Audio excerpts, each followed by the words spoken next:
Amigas, amigos, muchas gracias por estar con nosotros en este debate público. Dos temas centrales, cada uno muy distinto pero complejo, han dominado el debate y la agenda pública de estos días. Por un lado está el debate sobre la sobrerepresentación, un término que ya en la enunciación lleva un prejuicio y lleva una carga que fue efectivamente acuñado como estrategia de análisis por Héctor Aguilar Camín, un intelectual, historiador de antiguo prestigio y que durante los últimos 20 años y sobre todo durante estos últimos 6 años se ha convertido en una especie de think tank, él mismo y su equipo de ex colaboradores y colaboradores, para poder sembrar la idea de que en el reparto de las diputaciones plurinominales en la Cámara de Diputados, a los 3 partidos que formaron la coalición ganadora, Morena, PT y Verde, se les van a entregar mayor número de diputados plurinominales de los que se merece. Todo esto para encubrir la idea de que ellos no quieren que haya una mayoría calificada en el Congreso de la Unión, tal como los mexicanos votaron, porque lo que no quieren, y ese es el fondo del asunto, es una reforma constitucional radical al Poder Judicial de la Federación. Ese es uno de los temas que están dominando el debate público en esos días. Y el otro es la sospechosa entrega, no sabemos si pactada o resultado de una traición o de un secuestro, de uno de los personajes legendarios del narcopoder en México. Estamos hablando de Ismael El Mayo Zambada, un hombre que durante 50 años nunca pisó una cárcel, nunca fue detenido, nunca fue llamado por la justicia, y todo mundo en Sinaloa y fuera de Sinaloa y en el mundo sabían que después de Joaquín El Chapo Guzmán, o en paralelo a Joaquín El Chapo Guzmán, él era el hombre fuerte del cártel de Sinaloa. Esta historia se ha ido enredando en los últimos días precisamente por la carta que filtra el abogado de El Mayo Zambada, en donde el propio Zambada afirma que fue traicionado. A sus 70 y tantos años, un hombre que durante 50 años burló toda la justicia, parece que cae pues como un conejillo de Indias. Entonces, esto también es parte del debate informativo y público. Y para empezar, y también a presentar a nuestros invitados, quiero agradecer en especial por su tiempo, por su disposición y por su claridad a Sabina Berman, nuestra conductora de largo aliento y colaboradora de medios públicos mexicanos, que está con nosotros vía remota. Sabina, muchas gracias. Con mucho gusto. También está con nosotros Azul Alzaga, conductora de Punto de Referencia. Un placer, qué gusto saludarte, Sabina, también. Braulio Luna, que es el conductor de Capital 21, noticiero de la Ciudad de México. Un gusto estar con ustedes, Sabina. Buenas tardes, buenas noches, ¿cómo estás? Y Krishna Corona, nuestro jefe de información en Canal 14. Un placer a todos, todas. Sabina, buenas tardes. Además, uno de los conocedores y especialistas, y él mismo se ha ido especializando en todos estos temas que tienen relación con el narcopoder en México. Pero antes de entrar al narcopoder, querida Sabina, vamos a entrar al otro poder, a este poder de la presión intelectual, político, mediática, que ha ido insistiendo en estos últimos días en que estamos o vamos a ver un fenómeno de sobrerepresentación en el Congreso. ¿Cuál es tu punto de vista frente a este tema? Lo has dicho muy bien. Lo que hay es una jugada para tratar de impedir que el mandato que se recogió en las urnas no se cumpla. La mayoría de los mexicanos sí queremos reformar al país, y entre las reformas más importantes está la reforma del Poder Judicial. Bueno, los analistas principales de Televisa, entre ellos Héctor Aguilar Camín, han hecho un nado sincronizado, como bien lo dijiste, el que inventó este galimatías de la sobrerepresentación es Aguilar Camín, y rápidamente lo fueron siguiendo otros analistas, aunque es evidente que no hay un sustento para este argumento. Hay una constitución, hay ciertas reglas vigentes en la constitución, no son reglas religiosas, se pueden cambiar, pero lo que no puede suceder es que entres a una elección, salgan los resultados y digas las reglas que están en la constitución no me favorecieron y entonces por favor vamos a acatar otras más antiguas o otras que todavía no están, que es el caso de lo que quiere Aguilar Camín y comparsas. El mismo Lorenzo Córdoba, expresidente del INE, Así es. expresó en un primer momento que eso no era posible. Lo cito, lo parafraseo más o menos, dijo, hay quienes no les gustan los resultados de la elección, a mí, por ejemplo, no me gustan, pero la democracia consiste en aceptar cuando uno pierde. Esto es la regla dorada de la democracia. Entonces dijo, perdimos los que estamos en contra de las reformas, así es. Sin embargo, estos analistas de los medios comerciales se han constituido en una especie de partido político que está decidiendo por los partidos de oposición y por los medios. Y se ponen de acuerdo y en un ejercicio de puro bla, bla, bla, o sea, no hay atrás de ellos bases de personas que los apoyan, tampoco hay una ideología definida, tampoco hay ni siquiera mucho dinero, pero han tomado estos puestos de la televisión comercial y lo están usando para decidir por la oposición y por los medios comerciales en sí. Los hemos visto a lo largo de todo el sexenio ejercer este poder inaudito, porque están eh, están corrompiendo la función real de los medios de comunicación, que es comunicar a una sociedad. Más bien están tomando decisiones por partidos políticos, están arengando, están mintiendo, están tratando de impedir que la democracia se cumpla. Así es, querida Sabina. Ahora, yo te quiero hacer esta pregunta y también a las compañeras y compañeros de la mesa. ¿Cuál es la razón de que sea un personaje intelectual ya muy vinculado a los corporativos mediáticos y a los empresarios, al poder económico, que sea el que articula este discurso y no los propios partidos? Es curioso que todo el debate en torno a la sobrerepresentación haya surgido, como tú lo documentaste muy bien en tu texto de análisis en el Universal, de un articulito de media cuartilla de alguien que no es experto en la materia electoral, como es Héctor Aguilar Camín, y de repente vino la cargada mediática, el nado sincronizado, aunque no tenga sociedad que la respalde, porque parece que no es una causa social, sino una causa de élite. Así lo vimos incluso en el evento que realizaron y que convocaron a las puertas del Instituto Nacional Electoral, donde escasamente acudieron 300 personas. Entonces, ¿por qué es un amanuense de los poderes fácticos quien detona este debate y no los propios partidos? Yo creo que porque hay un vacío ahorita en el poder económico, hay un vacío de relato, hay un vacío de relato desde luego en los partidos de oposición.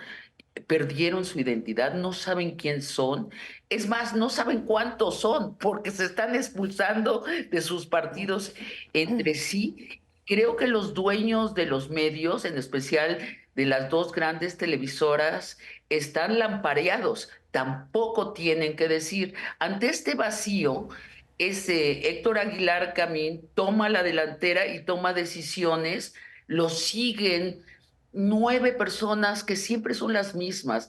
Es Jorge Castañeda, Denise Dresser, ya me empiezan a faltar los nombres. María porque Amparo no me acuerdo. Casar.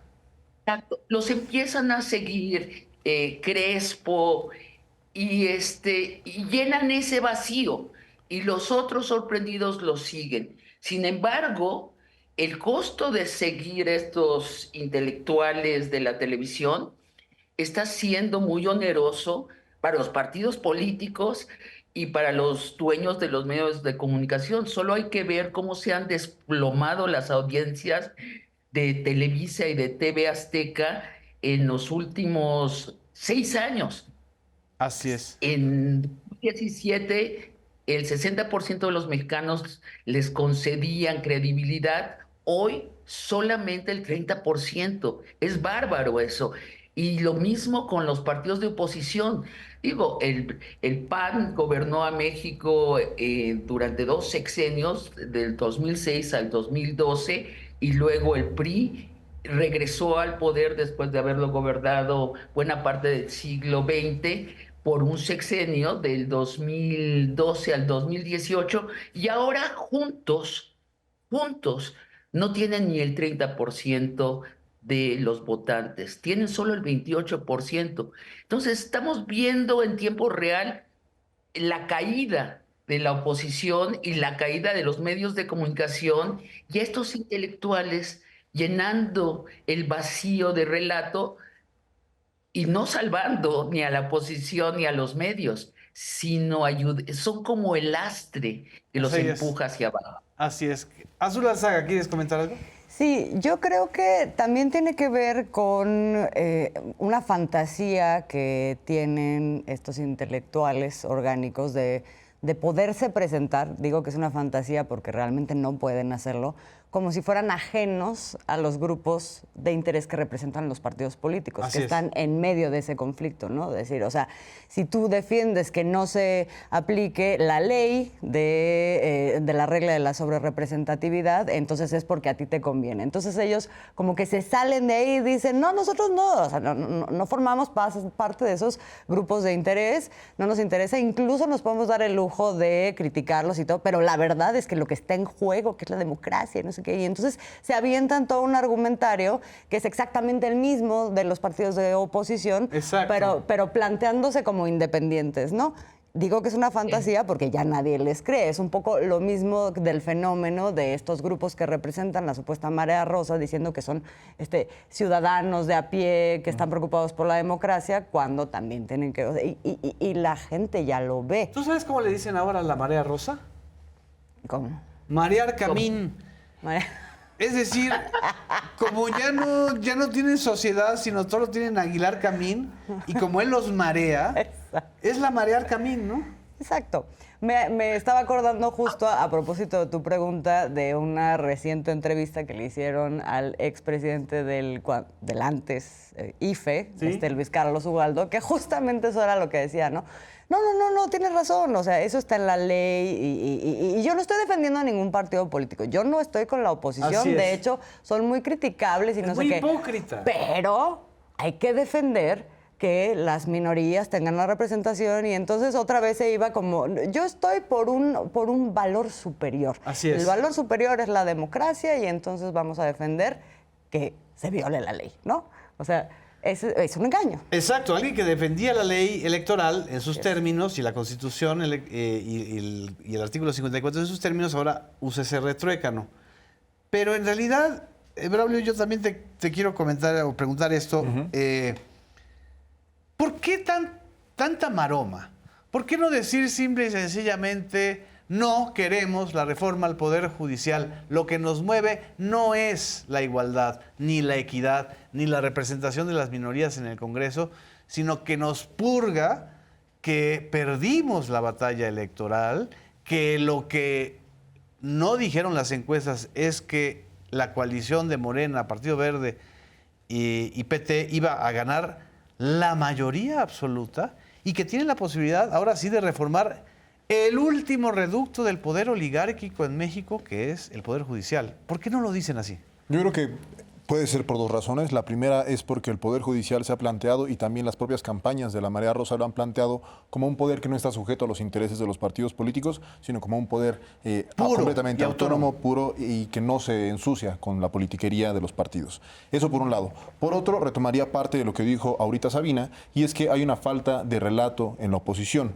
Cuando el PRI y el PAN se alían abiertamente en 2020, acuerdan ir juntos en coalición en 2021, se vuelve un Frankenstein que no tiene ni pies ni cabeza, que a lo mejor puede ser neoliberal como el PRI, o a lo mejor puede ser nacionalista como el PRI, pero también puede ser conservador y de derecha como el PAN, pero después entra el PRD y también tiene una ala izquierda. Entonces, en todo este revoltijo de ideologías no hay un relato claro.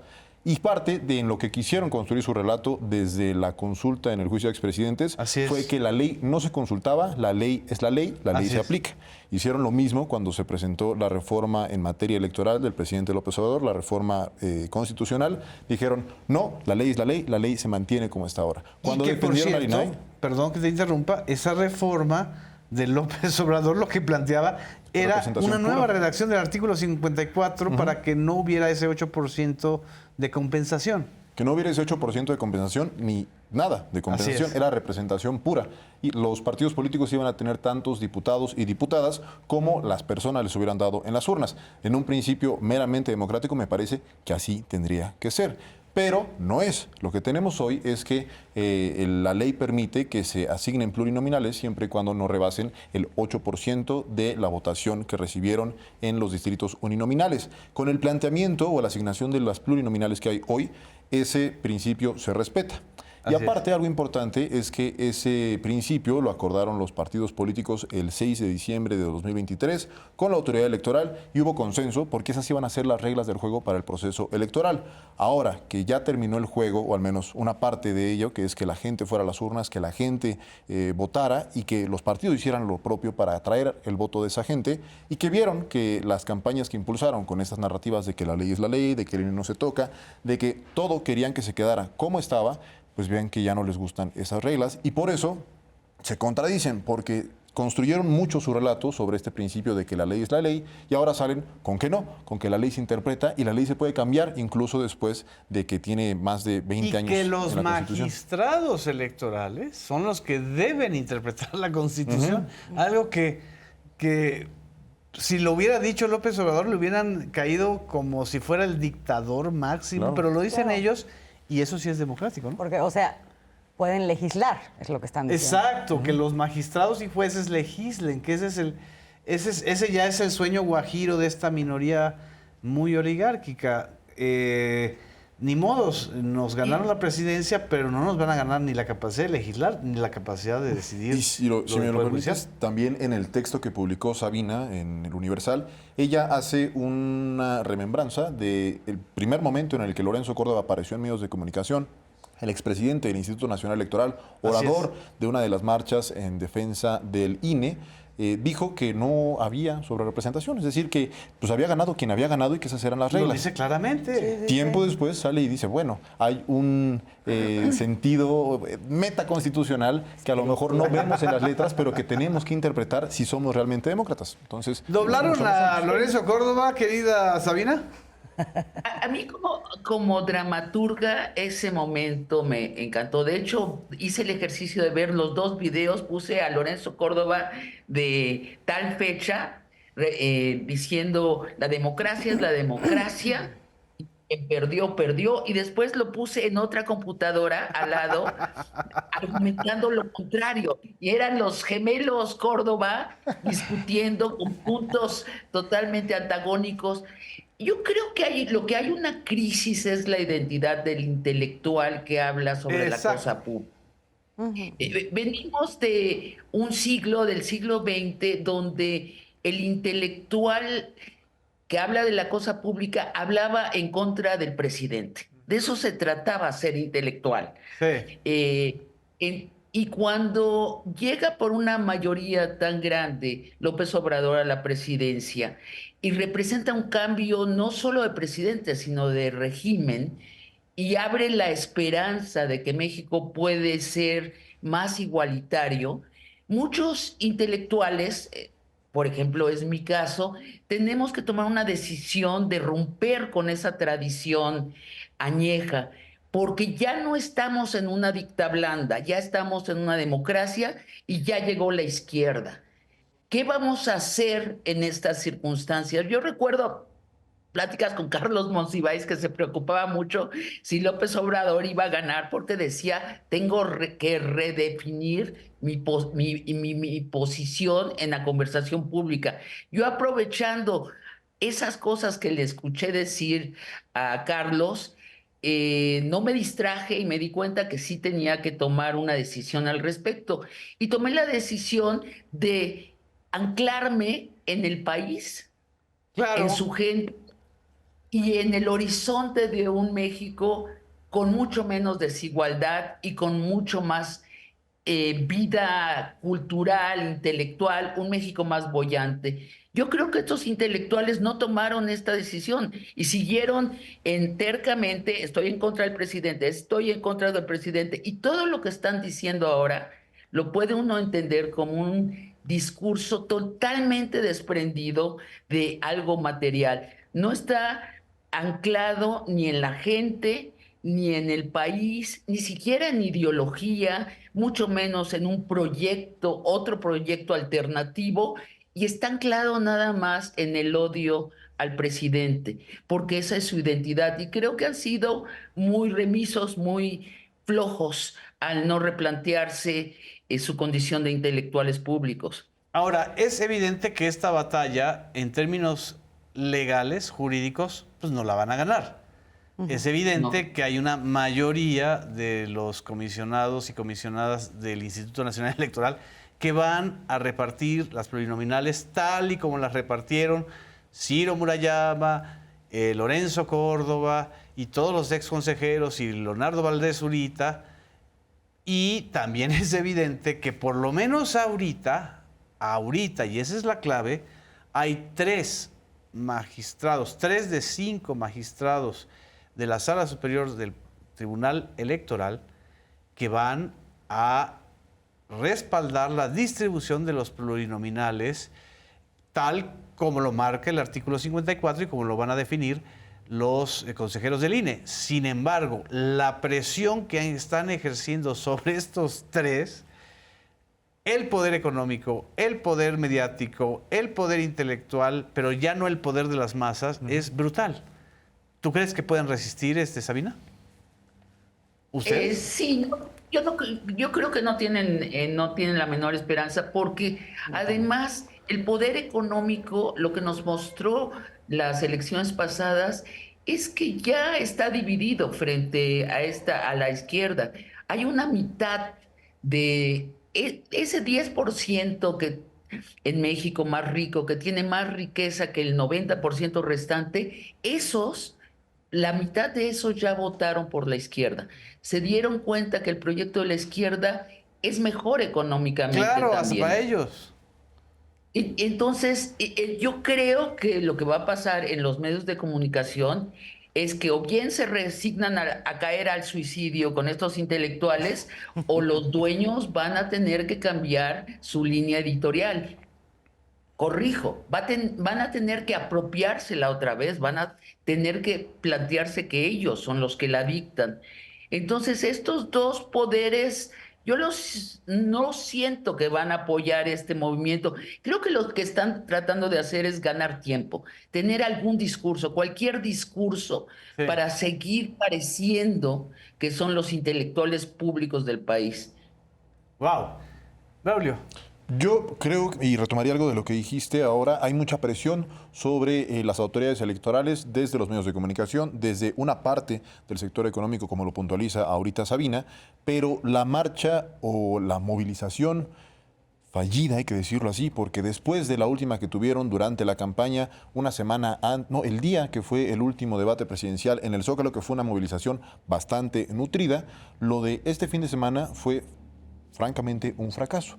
Y ese también el mensaje que me parece que le da a las autoridades electorales es que si la marea rosa existía o existió en algún momento, hoy ya no lo es. Hoy es únicamente un grupo de personas que no superan las 300 personas en la Ciudad de México, en la sede del Instituto Nacional Electoral. Creo que eso le da mayor libertad a las autoridades electorales de tomar la decisión que van a tomar, no por preferencia partidista, no porque estén con el gobierno del presidente López Obrador, no porque estén con el PRI, el PAN y el PRD, sino porque pueden decirlo, eso dice la Constitución, claro, y eso decían las reglas que se acordaron desde el año pasado. Así es. Azul. Sí, no, yo coincido en que no tienen la menor esperanza, como dice Sabina. O sea, eso no quiere decir que no haya una intención de orquestar toda una circunstancia que incluye incluso la marcha esta que finalmente fue fallida, pero tienen que cuajar muchas cosas al mismo tiempo para que entonces puedas generar un relato y una narrativa. Creo que en este momento han fracasado absolutamente con eso, como fracasaron con el narcopresidente, como fracasaron con las narcoelecciones, con la elección de Estado, etcétera. O sea, sí han perdido notoriamente credibilidad. Exacto. Y creo que eso es algo que en este momento también están jugando, y no creo, más bien, que las autoridades electorales se vayan a sujetar a se vayan a plegar a presiones que tienen además de que no son legales, carecen absolutamente de credibilidad social pública. Y no hay una movilización social, no es decir, existe, no están, ¿dónde están los 17 o no sé cuántos votos millones de votos tuvo Xóchitl Gálvez? Sí. ¿Dónde están en las calles, no? Sabina, estamos a un minuto y me encantaría escuchar tu reflexión final sobre este tema. Sí, yo creo que estamos al final de una época. El PRI ya no será el PRI será el nuevo Partido Verde, que no sabemos qué es, ¿no? Pero que vende sus votos y tienen sus edificios. Ya no tendrá una representación real. El PAN está en un proceso muy interesante, donde van a rescatarse a sí mismos, o como dicen los mejores panistas, a reinventarse de acuerdo a la realidad actual, a irse hacia la izquierda, centro izquierda serán. Imagínense, un PAN de centro izquierda. Yo sí lo creo muy posible, pero creo que hacia allí vamos, y vamos a una... No sabemos si a un suicidio final de las televisoras comerciales o un replanteamiento de sí mismas. Vamos a ver grandes cambios, y espero, esto no sé si va a suceder, pero espero que haya una reflexión en nuestra sociedad que para tener credibilidad tienes que decir la verdad. Así es. Exacto. Señor, lo perdimos. Los sitios de expresión pública se volvieron lugares de arenga. Tenemos que rescatar, por lo menos esa es mi intención, en el plazo corto, interrumpir incluso a invitados a largo aliento que estén mintiendo, claro, ¿no? Que estén diciendo una flagrante mentira. Nos acostumbramos a mezclar el discurso de la verdad con el discurso ese propagandístico.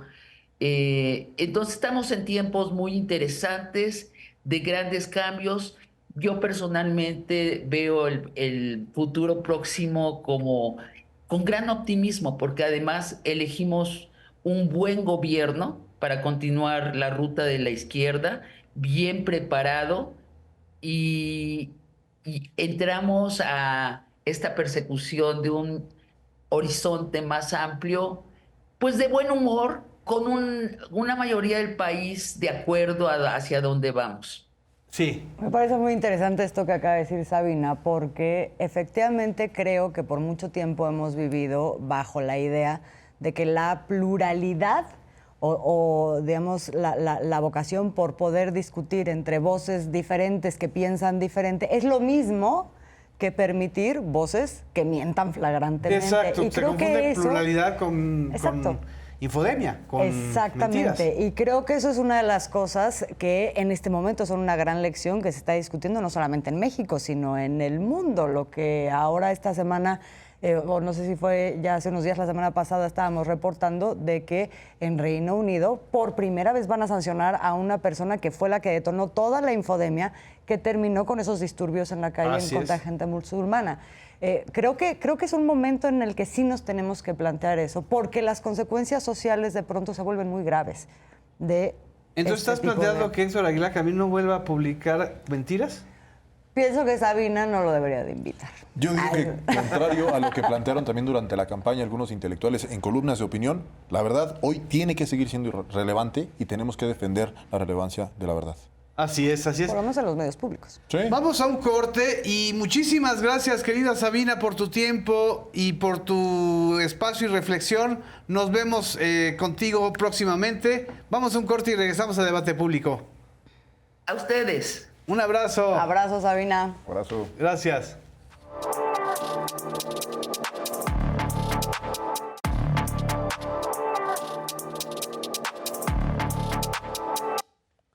Regresamos a Versiones Públicas. Ahora vamos a cambiar radicalmente de tema, pero que también de una u otra manera tiene que ver con el estado de la democracia y de la credibilidad en los medios. El sábado pasado vivimos un segundo zambadazo, por ponerlo de alguna manera, que fue ya no la aparición de Ismael El Mayo Zambada en Estados Unidos de una manera peliculesca, hollywoodense, sino ahora estamos viendo lo que Mike Vigil dice la mala telenovela. Es decir, la historia, según la versión de la carta del Mayo Zambada, de que este hombre que durante 50 años se burló de la ley y de la persecución, a pesar incluso de que ofrecían $15 millones por su cabeza, la versión de él ahora es que fue traicionado, y de que fue traicionado por el hijo de Joaquín Guzmán Loera, el hijo del Chapo, y que además a él lo engatusaron, él, como si fuera un ingenuo, lo engatusaron para acudir a una reunión en donde iba a estar Héctor Cuen, ex rector de la UAS y diputado federal electo del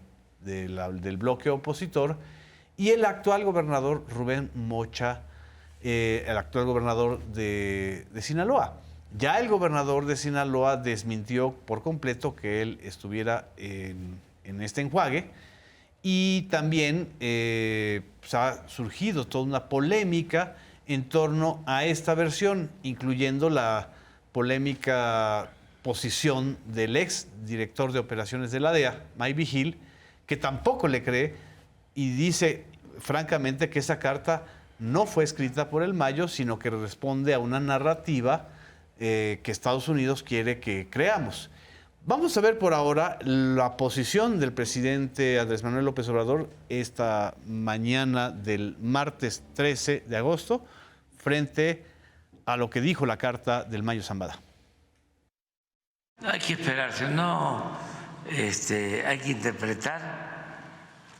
Hay cuando menos dos versiones, cuando menos.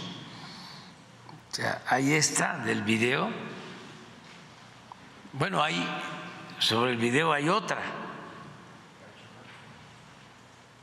La declaración del chofer. Y luego está la de la carta del señor Zambada, que es distinta. Esto va a llevar algún tiempo, esperemos que no mucho, que la Fiscalía, conforme vaya avanzando, si no les perjudica en la investigación, informe para atajar, evitar especulaciones, conjeturas. Espero que lo más pronto posible, si no es toda la investigación, un adelanto para que empiecen a conocerse los hechos tal como fueron, y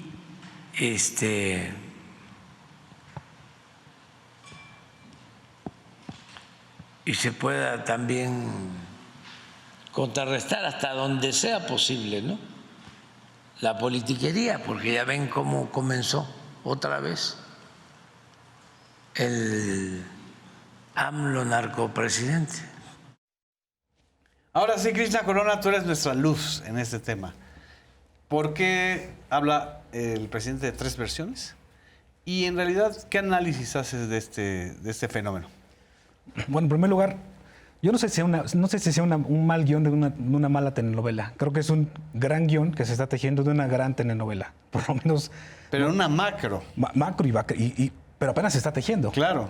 O sea, Claro, estamos viendo el inicio. Digo, si de pronto te vas por esas 2 o 3, o si son más versiones de pronto que surjan, va a ser una gran telenovela de 2 o 3 temporadas. Va a ser una serie. Yo creo que es una gran telenovela. Solo quería apuntar algo. En todo esto, en todos estos relatos, hay cosas que son, hasta hoy parecen ciertas, hasta hoy parecen indicios, hasta hoy otras parecen que son muy sustentadas, y hay otras que parecen fantasía. Y eso no nos lleva, sino como sociedad y como periodistas, a atender las versiones, a atenderlas y darle su valor a las versiones oficiales. Así es. Digo, porque todos esos primeros días, los primeros días que después, el día de la detención y después de la detención, surgieron 25 versiones, no 3, surgieron 25 versiones, y de pronto que si se entregó, que si lo agarraron, que si lo secuestraron, que si salió de Hermosillo, que si salió de Culiacán, que si salió de 25 lados, no hace otra cosa más que elevar y darle levadura a estos relatos, pero creo que no podemos dejar de perder de vista los hechos y las versiones que van apareciendo de manera sustentada, en este caso por las autoridades. Pero ¿te has dado cuenta, o no sé si esté mal yo, ustedes corríjame, que no hay una versión oficial de Estados Unidos? No hay. Es decir, ni siquiera sabemos a qué agencia, bueno, sabemos por el boletín que se le entregó al FBI, pero también se ha manejado que en esta operación se involucró a una nueva agencia dependiente de Homeland Security. Pero es muy claro que la versión oficial de Estados Unidos no menciona a la DEA, no menciona a las otras dependencias que más o menos colaboraban con la DEA en este tipo de estrategias, y tampoco ha aclarado si realmente hay o sí lo ha aclarado, una agencia nueva. Lo estableció un primer comunicado, el primer día, segundo día, no recuerdo. Del sábado 27 de julio. Del Departamento de Justicia. Del Departamento de Justicia. Exacto. Que ahí decía, sí, está arrestado, está bajo jurisdicción del FBI, de esta agencia. Lo comentamos el otro día, de una agencia que fue creada como parte de una reestructura que hubo en los servicios de inteligencia y seguridad estadounidenses después de los atentados de 2001. Hubo una reingeniería, y en esa reingeniería surge esta agencia que va acompañada con el ICE, que es de migración, que es de seguridad migratoria. O sea, agentes de esta agencia son los que, junto con el FBI, son los que reciben al Mayo. Como si fuera un regalo del cielo. Literal, de los cielos. Exacto. ¿No? Pero ¿Cómo puede ser si no lo es esta agencia. Claro. Pero de pronto, buscando estas versiones oficiales de las autoridades estadounidenses, está la conferencia y el comunicado del viernes, el viernes pasado del embajador Ken Salazar. Exactamente. Donde dice, respondiendo a un reclamo de Estados Unidos. Exactamente. De AMLO. Del gobierno mexicano, donde dice, señor Guzmán López, sí se entregó. Todo parece indicar que el señor Mayo Zambada lo trajeron a esta territorio estadounidense contra su voluntad, que no participaron agentes estadounidenses, varios puntos, y el último que recuerdo es que tampoco participó el gobierno mexicano. Ni logística mexicana ni estadounidense, y que incluso hablaban sobre el piloto, que no fue un agente estadounidense y que no fue contratado por ninguna agencia estadounidense. Pero párenle de contar, hasta ahí. Ahora, el ruido que se armó en el segundo zambadazo, que es el de este sábado pasado, es que en la carta, el Mayo, que según su propio relato, el propio relato de la carta, a él lo agarran y le ponen una bolsa y lo suben a un carro y lo llevan como 20 kilómetros, y luego se toma otra aeronave, es decir, partió muy cerca de Culiacán. En esa misma carta él dice, Héctor Cohen, mi amigo, al que quiero mucho, no falleció, como dice la versión oficial, en el asalto, en una gasolinera, sino ahí mismo fue ejecutado. ¿Cómo podía saber el Mayo que lo habían encapuchado y que no sabías si Héctor Cuen salió vivo o no de esa reunión? Creo que el punto ahí es cómo tomar la carta, cómo entenderla, Exacto. cómo mirarla. ¿Y quién la presenta? La presenta su abogado. Creo que hay que entenderla como una estrategia de la defensa. Pensando en que no sé para dónde vaya a ir la estrategia, no sé si vaya a ir precisamente a una negociación posteriormente, Sí. no sé si vaya a ir a, pues no hay negociación y me someto a los juicios, porque son varios juicios en distintas cortes, pero creo que la clave es entender que la carta atribuida a Ismael Zambada es una estrategia de defensa, de su Entonces, defensa. como estrategia de defensa, ¿cuál, desde tu punto de vista y desde el punto de vista de ustedes, sería la estrategia de mezclar o de desmentir la muerte de Héctor Melesio Cuen según la versión de la Fiscalía de Sinaloa? Es decir, ¿está tratando de implicar al gobernador Rubén Rocha Moya en el crimen de Héctor Cuen, el Mayo Zambada? Sin duda. ¿Por qué? ¿Por qué crees que lo está haciendo? No lo sé, juegos de poder. Pero Ok. quiero poner sobre la mesa algo. O sea, imagínense, decías, el Mayo Zambada, ¿cómo es posible que haya ido engañado, así como haya sido que llegó a esa reunión? Pero imagínense esa reunión. O sea, ¿cómo en el papel iba a ser esa reunión? El gobernador Rocha Moya, su rival político, Así Héctor es. Cuen, el Mayo Zambada, Joaquín Guzmán López e Iván Archibaldo, el líder de estaba todos los Iván, Chapos. O sea, claro. en la carta el Mayo dice, y lo que me dijo Joaquín Guzmán dijo López. es que en esa reunión Ahí iba a está la carta. estar Iván Archibaldo. O sea, imagínense esa reunión, de verdad. O sea, como la película Goodfellas, puros buenos muchachos iban a encontrar. Exactamente. O sea, es algo irreal. Perdón, pero me parece algo irreal. No, imagínate la reunión de que baja el Mayo, de su reducto, enfermo, porque además, no sé por qué, pero todo el mundo sabemos que el Mayo tiene una enfermedad. Y además se le ve en las imágenes, se le ve disminuido Chupado, ¿no? físicamente. Sí. Y sin embargo, el tema de la salud no se ha mencionado oficialmente, ¿no? Pero además esa reunión que les planteo, o que plantea la carta, Sí. ¿para qué? Para determinar quién iba a hacerse cargo de la rectoría de la Universidad Autónoma de Sinaloa. Así es. O sea, esos personajes para determinar quién va a ser el próximo rector o quién va a controlar de alguna manera, mejor detrás, la mano que mece la cuna, la universidad. Esa es una gran interrogante que yo no le encuentro para dónde. No, lo que a mí me da también mucha risa es que ¿por qué tendrías que llamar al Mayo Zambada para determinar la rectoría de la UAS? Es que creo que esa es la clave de la lectura de esa carta, Sí. que el Mayo Zambada no se presenta a sí mismo o a través de su abogado como el gran líder del cártel de Sinaloa, sino como el gobernador de Sinaloa. Así es, el estaba hombre fuerte. pasando una situación en donde Los había Salomón. un pleito, Exacto. así una disputa medio caciquil, y entonces él llega a... No tiene ninguna lógica. Creo que hay varias cosas que apunta Mike Vigil en las que tiene razón, otras creo que un poco protege la parte de Estados Unidos y de las agencias cuando se pliega, digamos, Sí. a la versión de no tiene nada que ver las autoridades de Estados Unidos, ninguna agencia estuvo involucrada, ellos llegaron allá, no sé qué. Y creo que hay una parte que sí puede tener que ver con la defensa, pero esta defensa en relación con las agencias, y hay otra parte que tiene que ver con la propia agenda de las agencias,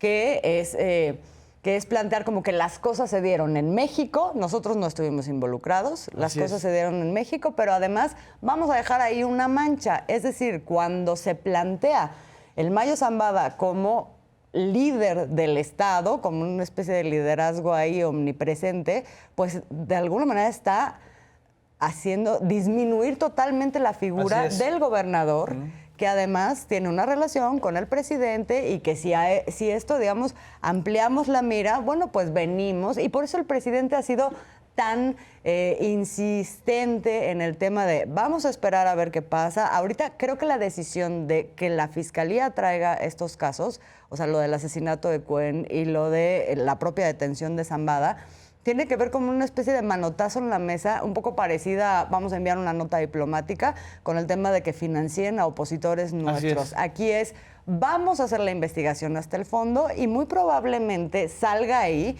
que no es exactamente como nos están contando la película en Estados Unidos. Es decir, la DEA sí operó en México y que eso se encontrara sería grave. ¿Pero por qué? Porque nos están contando una historia en donde sí hay una mano, parecería, que mece la cuna y que tiene que ver con una agenda que se ha venido desarrollando desde toda la campaña electoral, que es manchar al gobierno de Andrés Manuel López Obrador, y no olvidemos que eso también se puede relacionar con cómo ha cambiado la relación de este gobierno con las agencias en Estados Unidos y su capacidad operativa en el territorio mexicano. Lo más sintomático del asunto es que tanto el Mayo como Estados Unidos, la versión del Departamento de Justicia, y el propio Joaquín Guzmán López, el hijo del Chapo, coinciden en que quien se lleva al Mayo Zambada de Estados Unidos es Joaquín Guzmán López, lo cual te habla de un salto cualitativo en el modus operandi, porque lo que nosotros estábamos acostumbrados es que el Estado extradita a los capos que pide Estados Unidos, o los agentes norteamericanos vienen y se secuestran, como lo hicieron con el caso del doctor Humberto Álvarez Machain, vinculado al caso de la tortura y asesinato de Enrique Camarena Salazar, y se lo llevan al territorio norteamericano.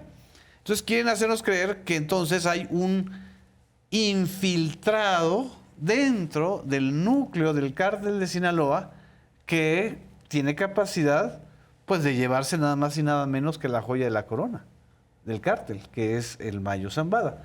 Entonces, esta narrativa también suena un poco poco creíble, y es ahí donde entra la Fiscalía, y creo que es interesante que la Fiscalía General haya entrado, porque entonces está diciendo, el Estado mexicano está diciendo a través de la Fiscalía, a ver, estos son cuentos, o de hadas, o de telenovelas, o del guión. Nosotros se sustrajo a un ciudadano mexicano y se lo llevaron. Eso es secuestro. ¿O cómo ves? Sí, y eso, sobre este último punto, creo que también es importante aclarar, porque después de que se da a conocer esta carta, supuestamente redactada por el Mayo Zambada, dada a conocer por la defensa de Ismael Zambada, hubo algunas primeras planas, incluso en medios de circulación nacional, que cabeceaban literal: Fiscalía General de la República investiga detención del Mayo como traición a la patria. Ajá. Para alguien que probablemente no esté muy familiarizado con todo esto, pensaría, bueno, detuvieron a un capo y la respuesta de las autoridades es investigarlo como traición a la patria. Eso creo que implícitamente hablaría de que la existencia de un narcoestado. Cuando me parece que se investiga, o más bien no me parece, se investiga como traición a la patria, porque el Código Penal Federal en el artículo 123 plantea literalmente que al que prive ilegalmente de su libertad a una persona en el territorio nacional para entregarla a autoridades de otro país o trasladarla fuera de México con tal propósito, está tipificado como traición a la patria. Esa es la intención, es el equivalente. Es el sustento por el que se llevó a cabo esa investigación. Y creo que esto también es sintomático de cómo se ha dado toda la discusión y toda la información en torno a la detención o entrega del Mayo Zambada, la detención de Joaquín Guzmán López, el asesinato de Héctor Melesio Cuen. Hay muchas más preguntas y muchas más interrogantes que certezas. Y también en esa clave me parece que hay que leer los distintos mensajes de los distintos actores que las están dando a conocer. Por ejemplo, el caso de esta carta del último zambadazo que da a conocer la defensa del Mayo Zambada. La defensa del Mayo Zambada no tiene la intención de comunicar o de esclarecer los hechos. La defensa del Mayo Zambada, aunque suene tonto, quiere defender al Mayo Zambada. Esa es la estrategia de esta carta. A ver, eso es interesante. ¿Tú crees que quiere defender solamente o quiere incidir políticamente? Yo creo que evidentemente es un juego político, como ahorita lo decía Krishna, y también debe haber algo de eso, porque es una carta que, si uno la va desmenuzando de a poco, resulta un tanto inverosímil. Parte de eso es esto de que si él ya estaba maniatado, si no veía, si estaba encapuchado, si lo estaban golpeando, ¿cómo vio que allí estaba Héctor Melesio Cuen? ¿Cómo vio que lo asesinaron en ese mismo lugar y que se lo llevaron? A menos que lo haya asesinado, ¿no? Así es, no hay sustento para eso.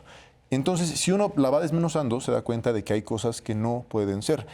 Y en ese sentido también me parece que se da a conocer el video que publica ayer la Fiscalía de Sinaloa, en la que Tampoco se confirma la primera versión de la fiscalía, tampoco se confirma que haya sido asesinado ahí Héctor Melesio Cuen, porque lo que se ha planteado es que él llega a, bueno, la necropsia lo que indica es que tiene 4 balazos, 2 en cada pierna, y en el video, yo no soy perito, pero he visto videos en los que pues, la gente dispara, y cuando dispara, aparte de que se escucha, se ve un destello, porque evidentemente pues, es la detonación de la bala.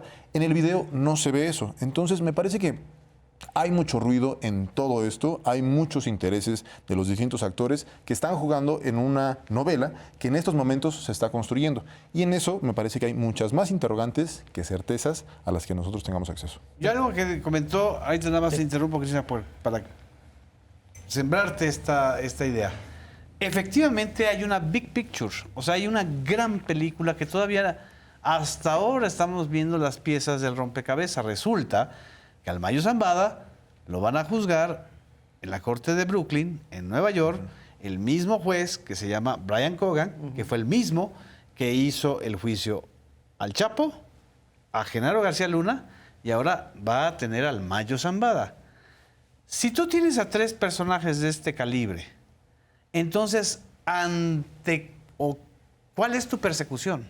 ¿Cuál es el big fish? ¿Cuál es el gran pescado tras el cual ellos están yendo?